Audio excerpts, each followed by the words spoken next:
A final where we don't see large portions of it? No, never. Plus, Theo continues the unfortunate rolled ankles in a final streak. Troy puts a champion on his back, literally. Tori and Danny seem to get exactly the position Tori wanted all along. Kaz and Jordan dominate, and the wardrobe department finally does TJ dirty with that oversized but still awesome conductor outfit. It's the Challenge World Championships, episode 12, aka the final recap, coming up right now.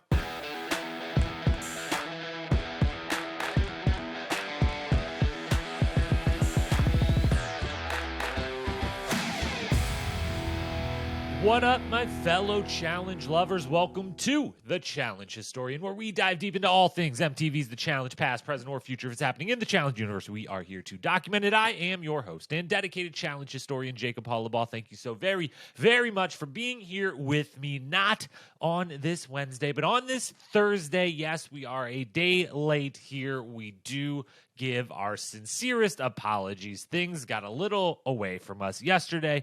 We were able to watch the episode, right, pretty early, but work, life, all of those things got in the way from recording. And then by late last night, I thought about recording, super late into the night, so it would be up there super early this morning still. But then we started getting a little bit of, some, not news, but some filling in the blanks, so to speak, coming out slowly but surely from cast members. And I was like, I kind of want to get a little more info. I kind of want to now, if I'm already here, we're already a little bit late. Why don't I read and kind of get into some of the reactions by cast members who were there in this episode and other folks within the fandom and some of y'all and your commentary and everything. So I decided not to record late last night, instead first thing this morning, so I could consume a little bit of that, have it impact the thoughts we're going to share here today. But we are here.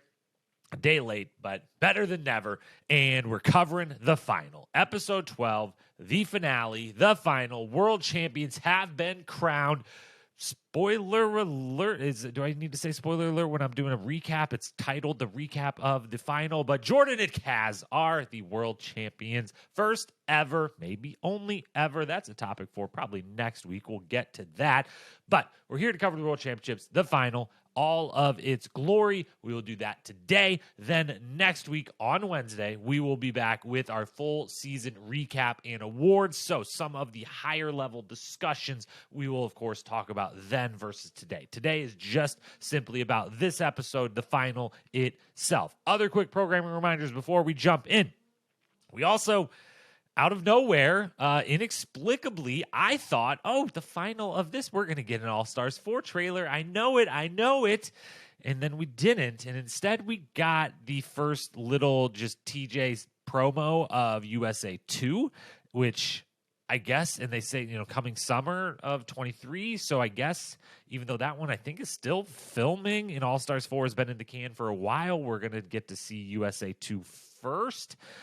I don't know. I don't know. Maybe we're going to see them at the same time. The only thing I know on the All-Stars 4 front is I saw this morning a tweet from Mark Long, as someone had tweeted him saying similar to what I just said of like, wait a minute, where's All-Stars 4? And him saying, good things, be patient for good things, something like that. I don't know. So I don't know when we're going to see either of them, but you can be sure that the moment a trailer drops, the moment a season is coming up, we will, of course, cover it here. So that coverage will be coming. We just don't know when on this podcast feed. Only other thing then is this weekend, we've got 2 Survivor weekends with my good friend Paige left. I have not yet watched last night's episode, so don't tell me anything about what happened, but I'll be watching it actually probably right after I finish recording this here podcast. So that one we will be talking about sometime over the weekend, Saturday, Sunday. It's just easy breezy. Wherever we are able to film it, we'll get it out to you. Survivor recap, one more this week before next week's Survivor finale recap, being able to cover that. So that's what we got coming up on the podcast and others. As for the agenda today, slightly different than normal because it's the last episode of the season. We're going to give our high-level kind of thoughts on the final before walking through each stage of the final and the things we liked about that. We will still hand out our awards, and then at the end, since there's no more predictions, we will go through kind of the agenda and the breakdown of what we're going to talk about next week. Sound good? Sounds great to me. Let's get started.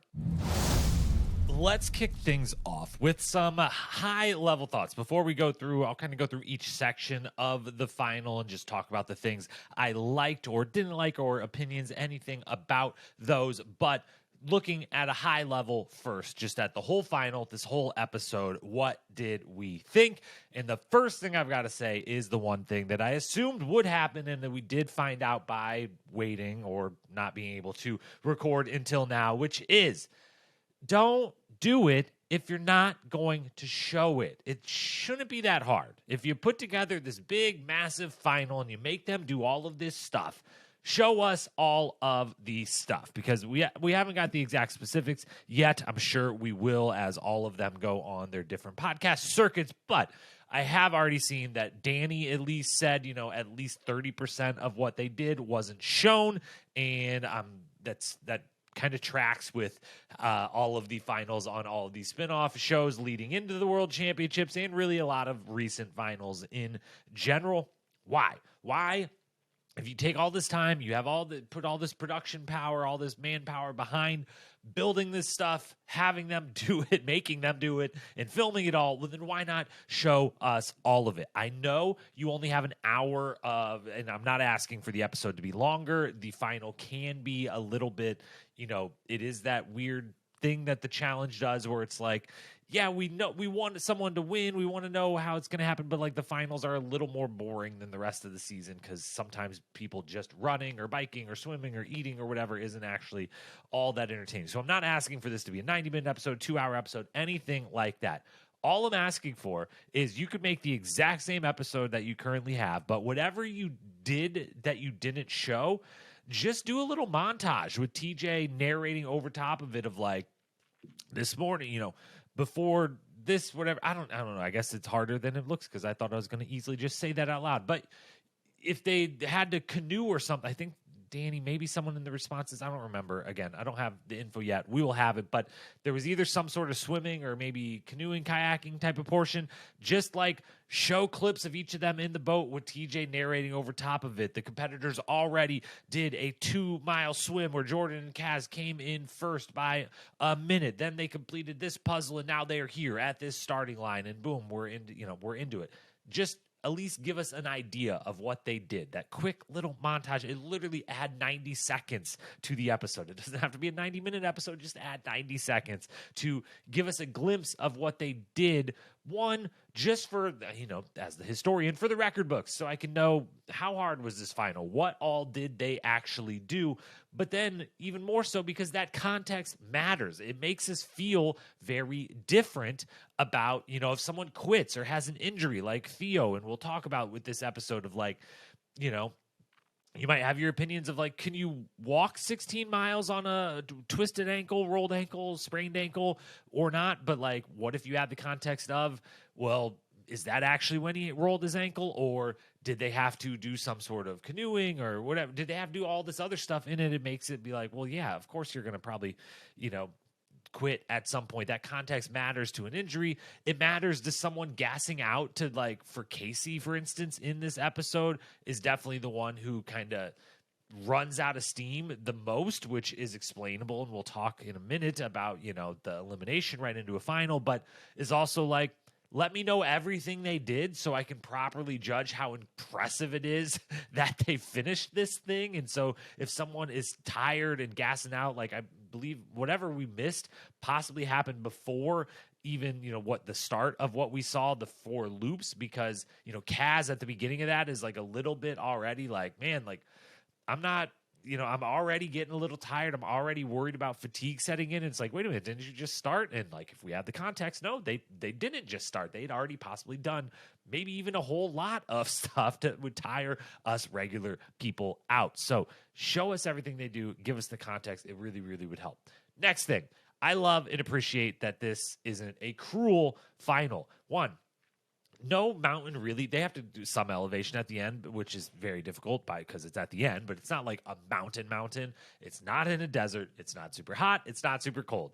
It's just an endurance challenge in a decent climate for an endurance challenge. I would assume, I'm not an endurance athlete, but it seems like this would be a pretty preferred. Like, it's warm but not hot, and there's some shade, there's some not. You're out in the sun, but in some terrain, some elevation, but not. Like, it seems like a fun place to do an endurance athlete if that was your thing. But it also, they give them IVs. Well, half of them, but that's something. They give them actual food, which is good, and they nail it with then being able to, like, we're going to give you some stuff to, like, make this not cruel, not over the top, like, we're putting you in danger, but then tying those things into with a challenging aspect. Only one of you gets the IV, so you do have to pick, and there's some decision to be made. And then now you all just got that wonderful meal. Great. You have to stay awake. You're not allowed to fall asleep, and that food is going to make you want to fall asleep. So they do a good job, really, really good job that I really appreciated of, we're not going to make this cruel or, like, dangerous to them, but we're going to tie in the little things we give them into an actual challenge or a unique decision they have to make. That was wonderful, well executed. Next thing, going straight into a final from a headbanger elimination isn't cool. They got to stop doing it. They need to eliminate this. It's become the trend. It's become what they do.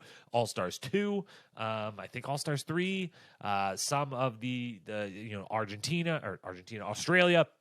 Troy was used to this. He did one of the most headbanging of headbangers there's ever been immediately before going into the final that he won on Challenge Australia. So he's not new to it, but it's just not that fair. I want the teams even up. I get that, it's a nice little advantage for either those who are in power or safe the final week, for those who played a good strategic game and, stayed out of elimination. It's that bonus little thing of, like, yeah, that last team, like, they made it in, but they are starting at a slight disadvantage because they had to make it in. They had to win their way in, fight their way in. But I don't like that. If this is going to be about the sport, then make it fair. If we're going to be so focused on the sport of it all, make it a fair sport. And I think this definitely had an effect on Casey in particular. I think it probably affected Troy. We didn't see it as much from him, but it definitely affects Casey because she just did 2 intense rounds of hall brawl with a, like, 6-foot, absolutely jacked Olympic gold medal athlete at, like, 10 p.m. the night before they start at 5:30, 6 a.m. and they really are up till midnight and then get to sleep a few hours on a train twin car bed as it rattles along. Like, that's really tough. No wonder her legs felt like shit, because your legs would feel like shit after doing 2 intense, long-winded battles in a hall brawl and then going into the finals. So I don't love that. I wish they would remove that and give them the night to sleep at the house. Give them the next day to prepare, what have you. Whatever you got to do to, if it's going to be the sport, make it fair. We'll leave it at that. Next thing, TJ's conductor outfit. Okay, so it was fire. It was fun. I got a good laugh out of it. I thought it was, it was great. He was a good sport about all of it, but there's also an awesome looking version of that conductor outfit that he would be like, I look fly as fuck in the way. Generally, for many seasons in a row now, the wardrobe department is, treats TJ immaculately. They've always got him looking good. He's always looking fresh. And so I feel like there was a bit of a different version of this that could have still been like, man, look at TJ, but it would have been like a different type of, man, look at TJ. And it wouldn't have been so much him being in on the joke of, like, look at this ridiculous outfit that I'm wearing. But ridiculous outfits are fun. So it is what it is. And it fit the kind of old-timey, theme, the oversized coat, the whole thing. It works, but if I was him, I was like, man, I feel like you're getting me back for how well you've treated me over the years. Like, this joke's deserved, but don't do it again, type of thing. Speaking of which, he's wearing the conductor outfit because they're on the Fear Express, which, honestly, I thought was a great idea. I kind of like the idea of, it's going to be this train. They'll get off it. Sometimes they'll be on it. They'll do, I was like, are we going to be doing some, like, Fear Factor, Inferno 2 style or Inferno 1 style, like, stuff here, and really leaning into that sort of thing. And then, no, it doesn't really get used. So I love the idea, the concept that I'm guessing they had. And again, maybe some of the stuff we don't see took place on the train and was fear related. I don't know. I would guess that would be the stuff you would show, though. But as expected from the trailer last week when we commented, like, there's this Fear Express. They're on a train, but it looks like they're never on the train. And they were barely on the train in this one. The closest we came to a fear-based checkpoint was Tori saying that she was scared of bikes, which news to me. I don't remember if she's ridden a bike in the other final she's had to do, but that was news, her being possibly scared of bikes, which I totally get. It's one of the rare things that as children, we all do. Almost everyone out there, no matter who you are, where you live, anything like that, you attempt riding the bike. It's just whether you got someone decent to teach you or someone to pick you up the first 17 times that you just crash down to the side and be like, hey, it's okay, everyone does this. Your knee's going to be fine. It's just a little skinned up. Let's go. Or being scared of bikes the rest of your life. Be like, those are super freaking hard. So I get it. I just hadn't heard that before. And if that's the closest we come to a fear-based challenge with the Fear Express, then I don't think great concept had great execution in the end. The part that did have great execution, the final one here, high-level stuff, is I love a loop. I like the finals that use the loop concept as they do here. I can't believe production doesn't do it every single season, mainly because it's way easier and therefore cheaper also, but just easier on them to be like, we're going to be contained to this 4-mile loop. Get camera people in all the spots, get all of our people, everything in all one spot versus that 16 miles being a 16-mile long trek all the way through. It's just way harder to do, way harder to produce. So I can't believe they don't do one every season just from that aspect. I'm sure maybe they become more and more common. If they do, I'll be all for it because I love them. There's a little strategy and gamesmanship with, picking the puzzle to do. We see that actually play out with Tori and Danny then having to wait at the end. We see the kind of, it builds in those little advantages of like, you want to be in first early on because you want to be able to drink last as Jordan and Kaz. That's a huge advantage for them as they're in first the whole time. They get to drink last. And that's a huge help because when there's a drinking or eating, guess what? It'd be great to do that after you've done all of the running, not right at the start and then have to do another 12 miles. My ideal, I think, at this point, final, if I was like mapping one out, and this is mostly from this is what I feel like makes you a deserving challenge champion. It's plenty hard enough with, again, not being super cruel and whatever. I don't know this is necessarily the best possible, what is the best possible entertainment product, TV product, because I think they've got a lot of work to try to make the final a little more interesting to watch. But my ideal, I think at this point, is start out on a boat, swim on shoreland. So you have a little swim on shore, on the land, do a 4-mile loop 4 times with 5 checkpoint puzzles, meaning starting and ending. So basically what they did here, but if they started, they threw in one more puzzle, start with the puzzle, end with the puzzle. 4-mile loop, 5 checkpoints, then an eating station, then a 1 to 2 mile run up a mountain where there's a final, very difficult puzzle to solve right at the finish line.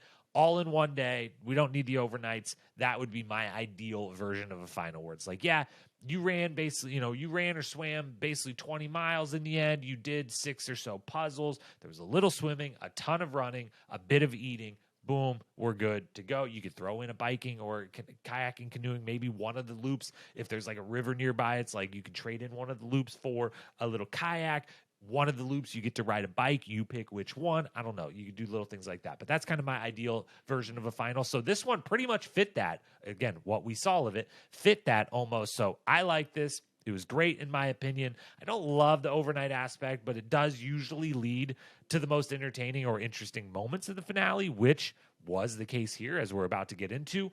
So yeah, let's just get into it. Those were high level thoughts. Now let's go a little more nitty gritty, as our guy Nelson would say. Hope you're Nelson, by the way, just shout out to Nelson. Looks like the recovery is on track from that horrific injury he sustained a while back. If you're not aware, go check out Nelly T on Instagram, get the full download of everything he's been going through, but shout out to him. Glad to see that recovery is going well. Now, let's get to the play-by-play of the finale. All right, going section by section, my kind of favorite moments or big opinions that I haven't shared in the high-level stuff that now we'll share in the, I guess we'll call it the low-level stuff. Opening at the train station, the first little touch of it. If they stuck with this vibe and theme, I might have been into it, but the open feels very odd after then you see the rest of the episode where it's like this dark noir, like they're sitting on the train station, then TJ comes, puts them on the train station. If it would have they would have tied in more of that, which they kind of do. Like the train itself is this like old timey noir-y type thing. Cool. But again, there just wasn't a lot of it. So it ended up feeling very out of place. But I do think the train itself is really cool. If they utilized it, the train itself is really cool. I would take a little trip on that train. It'd be fun. Good times. The going to bed. They go to bed. They get to sleep on the train for the first night. Those little moments are so staged and so funny and so awkward where each team has to be like, no, before you go to bed, real quick, we're going to shove a camera in your tiny little compartment there, and we need you to sit next to each other and tell each other, like, good luck, we're going to win tomorrow, good night, something to that effect. Those moments were so staged. You could so tell that all of them were like, motherfucker, let me go to bed. I know what you're going to make us do all day tomorrow. They might have already been doing stuff that we weren't aware of or didn't see between elimination and getting on the train. Who knows? But they were all, you could just read between their sullen faces of like, dude, let me fucking go to sleep. I don't care right now. Don't make like, what do we have to say? Okay, bare minimum. Troy, good luck tomorrow. You're a great partner. Can I go to bed now? Thank you. That was what those moments were, and I really kind of enjoyed it. Then we get the loops of hell, the main big section of the final. It literally starts with Jordan frustrating Kaz and her knowing what she is in for, which is a hilarious way to start it, and we all knew was going to be how it happened. And again, I don't know how many times I'm going to point this out, but also they may have already been doing a bunch of stuff that we didn't see that leads to like, this isn't the first moment. There's a reason where she's like already saying like, I'm a little bit tired. I'm a little bit concerned of like our pace here. And he's like, nah, fuck that. We're going. You're a champion. You're awesome. Fucking do it. Run. Don't you dare walk. Don't you dare stop. And so starting with that was a pretty big indicator of where we were going. I felt it was an indicator of like, I think they're going to do well. I think this isn't they're showing us this because there's going to be a big breakdown. I think they're going to be able to do well regardless of how frustrating it might be while doing well and kicking ass. They couple this moment with Jordan's work in Ukraine footage, which he and those folks are amazing. I cannot commend them enough. We have talked about it on previous podcasts when he went over to Ukraine, everything about that. Incredible. He's awesome. They're awesome. The thing I will say, though, is the way they put it in, the way they like kind of edited that into the episode, it did feel a little like it felt heavy-handed. And it was also another one of those kind of editing tips of like, I don't know if you put this in no matter what, but it feels like you're putting this into like because they're going to win. And now I kind of feel like I know they're going to win, which comes out to be true. And maybe they would have put it in anyways. I don't know. It just felt a little heavy-handed. That's not saying anything about, obviously, the amazing work that he did and that we should get to learn. Like, this is part of his story, and we should get to hear this and get to promote it and everything. It just, the way they executed it was a little like, I don't know. Could this have been done different? Could we have talked about this differently at a different point of the season? I don't know. Anyways, then we get Theo, who I appreciate his awareness. He says something to the effect of, I've got legend status because I got second in the hardest final ever. And that's kind of all, that's what I had to offer as far as legend status. But he then says, like, I need to win. I'm the only one here who hasn't won, and I really need that win. And it had shades of me of Nehemiah on All-Stars 1, where he was the one person who kind of had the awareness in the cast, and they at least either he talked or they, eventually put it on screen in confessional of being like, yeah, maybe I don't 100% fit the billing of like the best ever that you guys said for this, but I feel like I belong. I'm happy I'm here. I'm going to try to do my best. I'm going to try to earn that status. If you don't think I have that status, I'm going to do my best to earn it. And it was very like awesome and self-aware, and I loved it and appreciated it from him. And then now I kind of felt that same thing towards Theo in this moment of like, okay, I'm glad he gets it. I'm glad he's not here. They might have been asking him to, like, I'm glad he's not out here being like, I'm the legend of legends. Like, ignore the fact that I've only done this many seasons or anything like that. He's like aware of like, yeah, it's pretty cool that they invited me for this. And I'm going to try to earn, if I don't already have the status, I'm going to try to earn it. So I like that awareness for him. They do Wait For It and the drinking are two of the, 4 checkpoints they have to do. Both come from the original qualifier that the global MVPs had to do way back in the very first episode. I love that. I like when they bring in elements from the season into a final. I don't love when it's the entire final, which is kind of where it was on, USA, Australia, UK, and even Ride or Dies a little bit, where it was like all the daily challenges put together, more or less. I don't love when it's that much of it, but I'm a big fan of when there's a few elements from the season brought in that you have to redo. Duel 2 final being one of the great examples where it was like, we only had the 4 eliminations all season. All 4 of them are going to play a role in the final. Loved that. So I like that they picked those 2 to bring here. And it was very interesting, the different responses to the drinking in particular, of like, there was a Sarah and Theo. I believe there was a lot more discussion of like, you've already done this before. Come on, you've done it. You've drank it. It shouldn't be that bad. There is Danny on the other end was like, yeah, the fact that I've already drank it is the part that's bad. My body knows it does not want. It's rejecting it even more than it did the first time because it's had it inside of it the first time and it does not want it. And like, oh yeah, I wonder. That's definitely true, and I just kind of wondered whether it's an advantage or a disadvantage to have already went through this agony of drinking this horrific liquid before. The little map then, next thing, the little map with the people moving on it that they showed made me think of Fresh Meat Seasons, where they would do the same graphic type for during the Exiles, where they'd show the map and show the little people moving on it way faster than they were actually obviously moving. So when I saw those, it just gave me flashbacks to Fresh Meat. And then I was like, should I turn on Fresh Meat 1 or 2 right now? Maybe I will. Maybe I won't. Maybe I will later tonight. Maybe I'll just binge those again because they're 2 of the best seasons ever and they're my favorite seasons ever. Then we get Theo has to quit. It's a bummer. Ankles getting rolled in the finals, man. It just keeps happening. Anissa last season, other ones that I'm not thinking of, but it's definitely become pretty commonplace, it feels like. Injuries certainly in the finals, which just sucks so bad. Injuries in seasons and definitely in finals. And yeah, it's on him. This one's on him. Unlike Jordan making Anissa run through the woods to save 2 seconds at the very start of a 100-hour final, and she turns her ankle in the woods because you're running through uneven ground versus the nice even dirt path that you could have been running on. This one is on Theo. It's like, yeah, you're running on this pretty good path, but there's these big cracks and stuff along it. You got to like watch where you're stepping. He doesn't, steps right down into him, rolls it, and, damn. I was just bummed for both of them. I was bummed for him.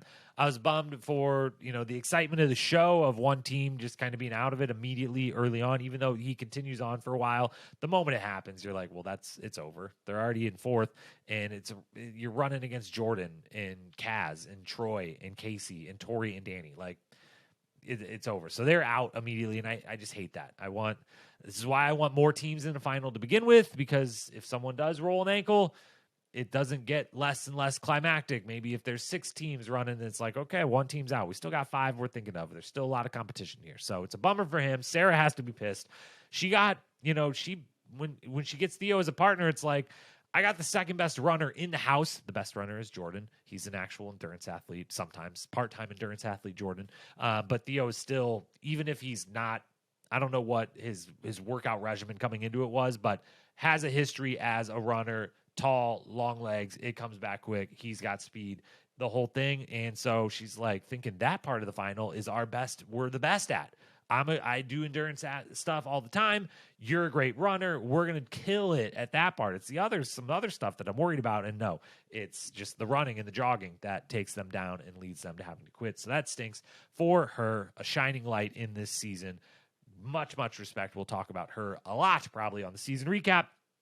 And really, we'll talk about Theo as well. They didn't really let him shine this season. I know he absolutely can if they put a focus on the social side of the house, more of the comedy and entertainment, as he recently has said on his Twitter.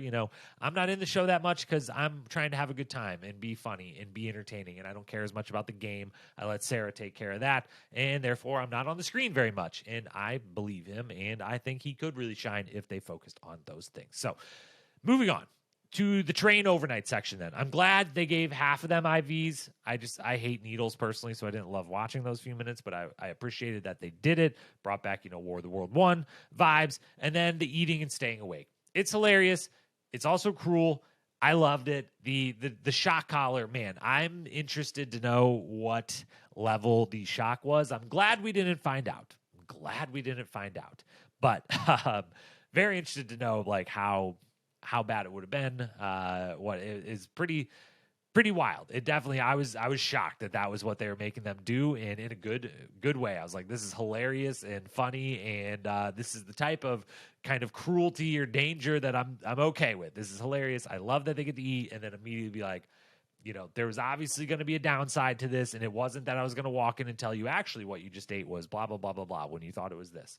No, it's just, yeah, you had an amazing meal. You should fuel up. You're going to need that tomorrow, but you also now have to stay awake.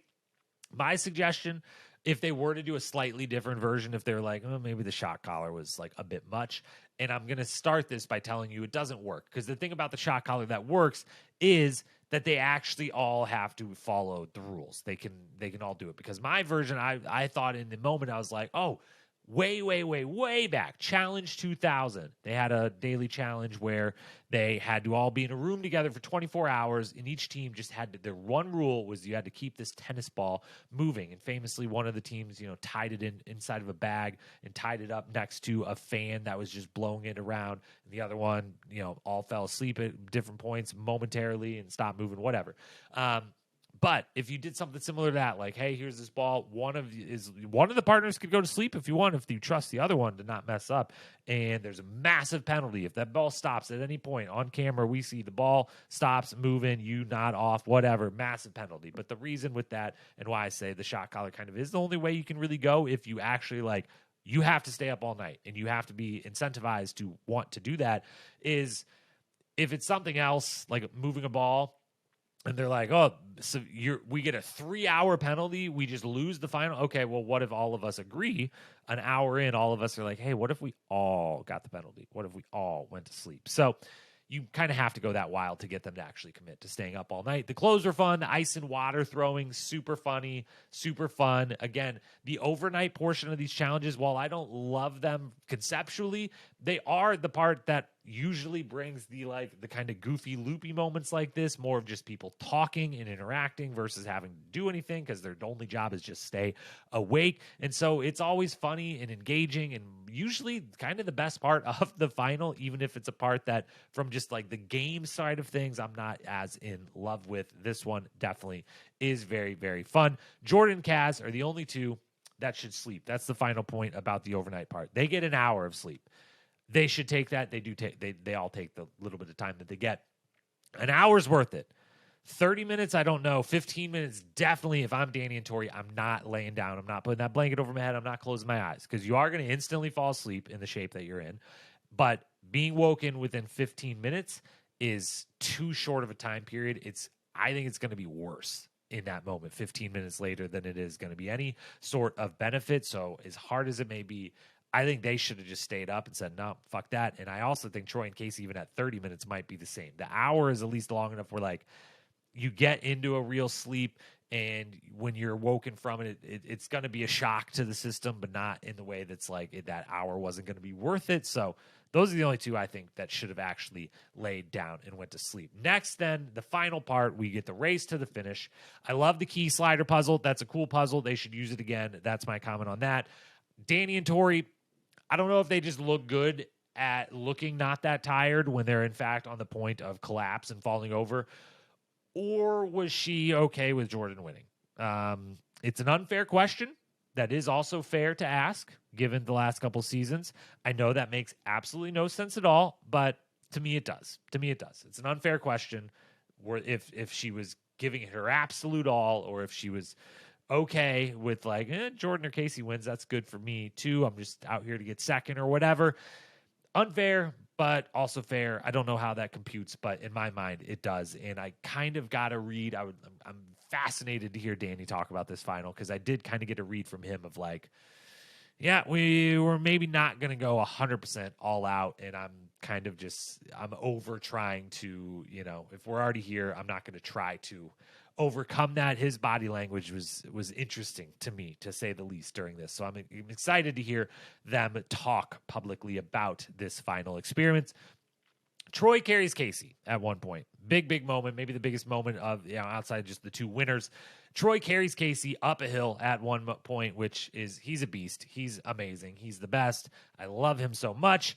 he is also very giving as a partner. He's kind of the anti-Jordan. It's a very good dichotomy of these two amazing athletes. They're absolute beasts in this final of the way Jordan motivates and pumps up Kaz and the way Troy does. And honestly, it maybe costs them. There's an argument to be made that if Casey has a Jordan, his style maybe wins some points in this, because like I think if Jordan is with Casey, yes, she hates it. She'd much rather have Troy, but she's able to push a little harder. I really do, because there's a time where I'm a big believer in kind of you can talk certain things. The way you're talking, the way you're thinking is going to affect your body's reactions, and she mentally gives in. She lets it happen. And that's Jordan's whole thing, as frustrating and grating as it could be, is like, do not let that negativity seep into your mind. Do not tell yourself anything negative. Tell yourself that you can do this, that you're going to do it no matter what, and force your body to react to that reality. And she's, doing a lot of, oh, you're the best partner. Like, I'm so sorry. This isn't going well. Like, this, that, and the other. And it's all kind of like negative self-talk. And Troy's amazing. He's so helpful and loving. Like, it's all good. Let's just do our best. Let's finish. All I ask is that we finish this, that, and the other. And it is kind of a weird like point for Jordan of like, yeah, it might suck. And there's sometimes doing that style can mean that there's a complete breakdown between you and your partner, and you're going to go nowhere, and you're going to flame out in a ball of fury. There's other times where you are going to be able to get the absolute best out of your partner, who may not ever want to be a partner with you again, but you do get the absolute 100% best out of them. And, Casey gives it her all. Props to her for finishing, especially the moment when we learn they get to the top of the mountain and it's like, now you have to walk back down to the bottom. I was like, oh, when Casey and Troy get here, they're fucking stopping. Like, no way. She gave it her everything she had to get to the top because they thought that was the finish. And then they got to walk down. No way are they finishing. So big props to her for doing so. But it was an interesting moment of like, man, if you swapped those two, is there any, like, where does Casey finish with someone like Jordan kind of yelling at her, doing his motivational style, versus Troy being an amazing person and an amazing partner, but that allowing kind of that negative self-talk to creep in? In the end, Jordan and Kaz get the win. The trophy could be a little cooler, but whatever. Maybe make two of them, but whatever. It's a decent trophy, but make two of them at least. If you're not going to make it like over the top, amazing, coolest trophy ever, make two of them. Maybe there is a second one. I don't know. Maybe there is. Maybe they both got one in the end. I hope so. Jordan gets his redemption. He gets kind of the status back to where it was a few seasons prior. 4 wins is a special place to be. We will talk about that next week. Certainly, Kaz, truly amazing. I am just so in love with this woman. Super happy for her. And the best part, I think, is she has so much more to give on the show from an entertainment side of things. I really hope that she does more seasons after this on the flagship and what have you. We will talk, of course, more next week about her being 2 for 2, what that means, how much, again, the UK championship, it's kind of this mini season, so maybe she's like 1.5 or 1.5. We'll talk about that next week. But they dominate from start to finish. They're the best team in this final. I'd be interested to know if the parts we didn't see, if they also were winning those legs, because, they say they only have a 14-minute advantage when they, get to the overnight sleeping, but I felt like maybe they had more than that. Maybe that was just a number they threw out, but they're winning throughout. They seem to do as good or better than everyone on each individual leg, each individual checkpoint, each individual run. So deserving champions, absolute badasses, absolute beasts. And the final thing I'll say is then they win. We see everyone win. And the end of season montage didn't really exist. It kind of sucked. It was just kind of like Kaz and Jordan won. Great. And now we're done. Now we're out of here. And we need the end of season montage back. This was a weak last couple of minutes in this episode, and I used to really, really, really look forward to and get very emotional, honestly, during the 4 to 5 minute end of season as the winners cross. We get the full recap narration of their season, their journey. Then as the next person cross, we get that one. We get TJ mixing in a little stuff, and it's like a 4 or 5 minute thing recapping the whole season. And there's been really good ones in the past. Definitely the earliest seasons had the best ones, but even in the middle run there, kind of the Rivals era run of the best ever seasons, we still had some great ones. Bring those back. I love them, and this one was a little bit lacking. I like the little recap. I like the little emotional pulls on my heartstrings as you exit a season. So bring that back, but hats off to Jordan and Kaz, our world champions. As for the awards for this episode, we'll make it quick and easy. Best quote, there wasn't a lot of amazing quotes in this episode, so the one that was kind of the most poignant is, I will just say, Jordan at the very start says, quote, Kaz does not know how much potential she has. She is going to find out, end quote. And that was the moment I was like, yeah, they're going to win. This is going to go well for them. They're going to probably win, but is very just encapsulates his approach, his style as a partner, which again, this time it worked, and it worked great. Best moment, 5 nominees, the super stage moment where they all say goodnight to each other again. That was just laugh out loud funny. Second one, throwing water in each other's faces, being goofy on the train. Loved that. Third one, Troy, Carrie, and Casey. Fourth one, Danny's general attitude throughout. Again, kind of seeing the writing on the wall of like, we're probably not going to win this, huh? And maybe not because we're not trying to win the whole thing. I don't know. We'll see. And fifth and final one, Jordan and Kaz winning obviously gets nominated. I'll go with the water, the overnight being goofy on the train as the best moment of the episode. As for the MVP, Danny gets some votes, Troy gets some votes, Jordan gets some votes, but Kaz will take home the MVP of this episode, not the season. We'll talk about that next week, which, speaking of, to wrap this up, predictions wise, we did, as much as our preseason predictions went, shit the bed, predictions throughout, shit the bed, predictions for next week, routinely shit the bed all season long. For the final, my ones I made last week, I basically nailed it. I said Theo and Sarah would be eliminated first, and that turns out to be true by DQ, not like a cutoff point, but it's still true. I said I think Danny and Tori won't win because she's more worried about the other two winning, and they're kind of just good at everything, not stand out great at anything. That turned out to be true. And then I said that while I kind of wanted to stick with my Casey versus Troy pick, I really kind of had been convinced by the edit that Kaz and Jordan were going to win. I stuck with Casey and Troy on this podcast, but over on the Challenge Fandom podcast with those good folks, I decided to go with Kaz and Jordan as my pick to win. And so I kind of got that right as well. So the predictions, we end on a stronger note, but not so great all season long after a couple seasons where I was really good at it. So we're going to get that back in line for USA 2, for All-Stars 4. We're gonna put this brain to work. We're going to get some things right again. Next week's agenda. We will be back next week on Wednesday at this time to discuss in finality this entire season, the entire project. Here's the agenda for that. We're going to discuss the entire World Championship experiment, if it worked, how to maybe do it better if they are going to do it again. We're going to talk about where Jordan's 4 wins stand, where Kaz 2 for 2 wins stands, historically speaking. We are going to get into who they need to get on the flagship out of these global crew of MVPs and from their seasons, originally even ones that didn't make it onto this one they need to get over into the flagship or just back in our world in some way, some fashion if they don't do a UK or Australia or Argentina second season.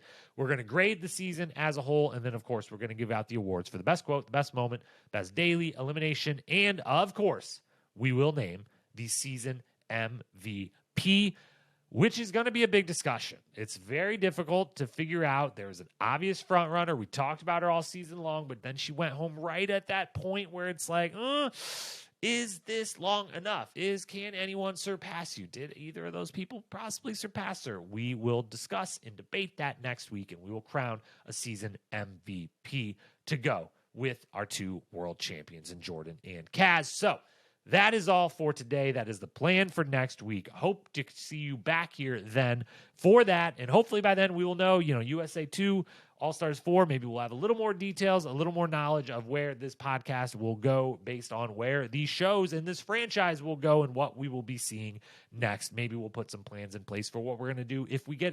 I think we're on the cusp of we get an actual off season in the challenge. We haven't had an off season in a while, and that'll give us a chance to maybe do some other very fun stuff on this podcast and bring in some friends from other ones. So Let me know. Hit me up on Instagram at Challenge Historian. If you got any ideas, anything you want covered, any specific topics or debates you would maybe want me to cover, bring some folks on to discuss and debate with. Let me know anything like that, any feedback, or if you just want to talk challenge, always here to do that. Hit follow, hit subscribe, rate, review, wherever you may be listening or watching. Much appreciation. We'll talk again next week on Wednesday for the full season recap. Until then, peace.